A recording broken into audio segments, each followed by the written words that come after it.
Well, hello everyone, welcome to my channel. This is N.E.R.V speaking. Wow, it has been a while since I've done a video, although there was a time I took 5 months to make a new one, but the most important thing is I am back and ready to jam.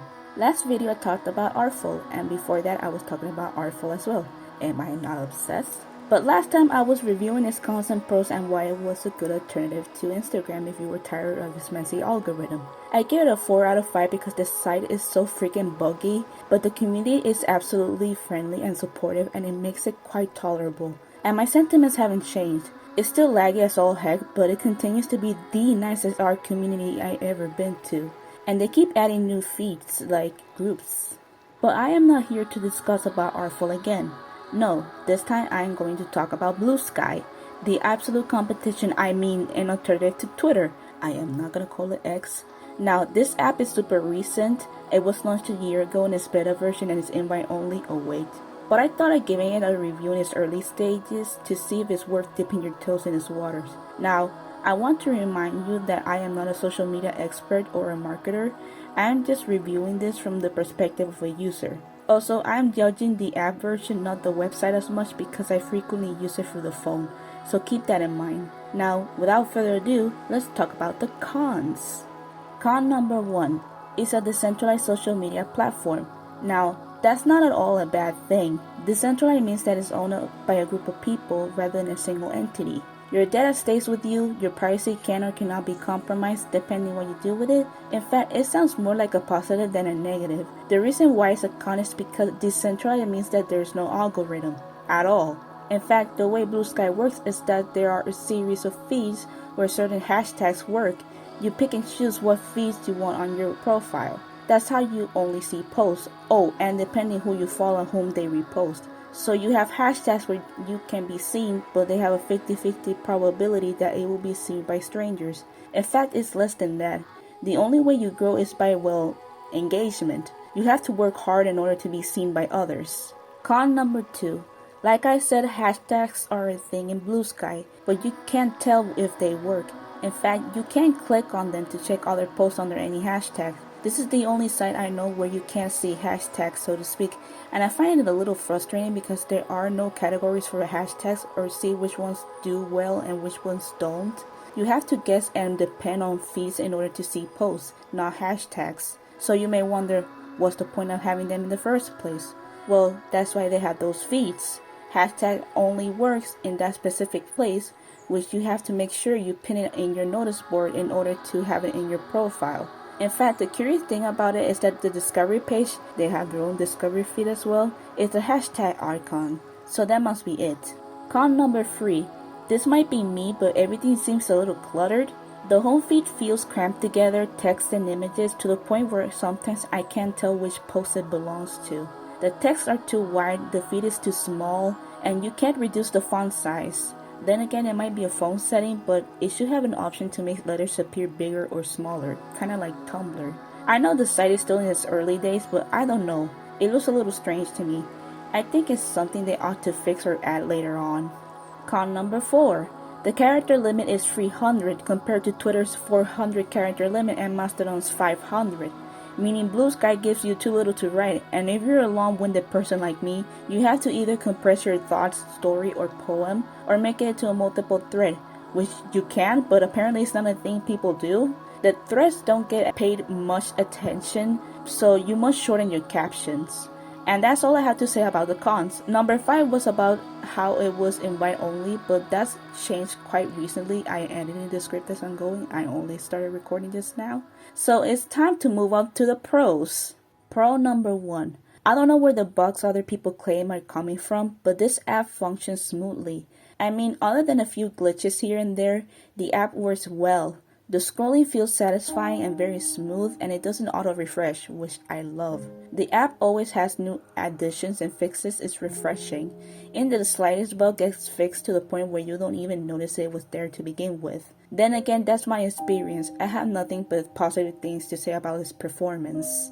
Pro number 2. The feeds are personalized and you can select them by pinning them to your home feed. You can only see your mutuals or your followings' posts, replies, and whatever they repost. However, there is an option or a feed called only post, I see what they did there, where you can see what your people post and nothing else. Meaning that if one day you decide to take a break and come back, you can always check that feed in order to catch up with what your people posted. It's honestly amazing. There is a feed for popular posts, a feed for discovery. If you're into science, there's one for you. If you love art, it's there. If you love furry art, trust me, there's one for you too. There are feeds for poetry, gardening, movies, astronomy, for mutuals only, for mentions only, you name it. You're free to choose. There's even a not safe for work feed. The good thing is, it doesn't interrupt or clog your home feed either. They're separated like a category. You can look at them whenever you like. Pro number 3. Because the site used to be invitation only and just recently launched, the place is generally quiet. And by quiet, I mean there's little drama and chaos involved. In fact, Bluesky has the second most friendly community overall. Most folks that move there don't want the hostile environment that Twitter brings, and they're quick to shut down BS. Since I belong in the art community, I would say that the atmosphere is almost like art falls. People engage with your posts, they're friendly, and there is no competition at all. Also, I've never encountered an artist who is pretentious, condescending, toxic, or likes to incite arguments. They don't get offended by differences of opinion unless, of course, it's extreme. And nobody does the, if you follow X artist, then unfollow me right now because I have beef with them. Just none of that, and it's comforting. I wish more sites were like this. There's more than 4 million users as of now. While I hope it grows bigger, I wanted to stay the way it is because everybody's just so chill. They only want to use the site for enjoyment and that's it. Pro number 4. It's fairly easy to grow there as long as you interact and post. Of course, by no means don't spam reposts or replies because you'll earn the quickest unfollow or block in the West. Well, actually, it's encouraged for you to repost your work if it doesn't get much attention or if you haven't been posting for a while. But I mean that if you are fairly active, you'll earn people that will follow you for the journey. Sometimes you'll get follows from people that have a large following and are outside of your group, but that's okay. Surprisingly, some of them do interact with your posts. You don't have to be consistent if it's not your thing. Well, maybe a little if you want to be seen, but thus far I feel no pressure being there. Pro number 5. Bluesky has the cutest logo. I mean, look at it. It may be simple, but it's so lovely. Or it could be that I just love butterflies. Anyways, the logo used to be a literal sky before, which I didn't mind. But when they announced that all posts on Bluesky will be public, they also made, well, the social butterfly. And honestly, not only is it cute, but I love how it's a subtle dig at Twitter. When Jay Graver, the CEO of Bluesky, published the news, they described the butterfly as a symbol of change and transformation. People were already using butterflies for their Bluesky handles, so they adopted it. Later in the article it says, and I quote, "What if I don't like butterflies? The great thing about an open network is that anyone can build on top of it and customize it further. Maybe you like birds more. Well, someone could build Birdsky and you could switch to using that and still be in the same network, still have the same friends, and still see the same posts. The protocol that makes Bluesky, Birdsky, and endless other options possible is also what makes Bluesky billionaire-proof. Just like you can change email providers or cell phone carriers and bring all your contacts, photos, or messages with you, in an open network, you'll always have the freedom to choose and to exit instead of being held to the whims of private companies or black box algorithms. Whenever you go, your friends and relationships will be there too."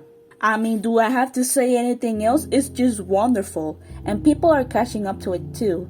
I think I mentioned it before, but people, especially artists in my opinion, are just tired of algorithms.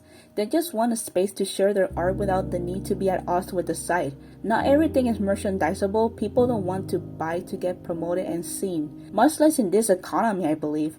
This is why people are heading to more decentralized platforms. Since it's billionaire free, they're honestly a breath of fresh air.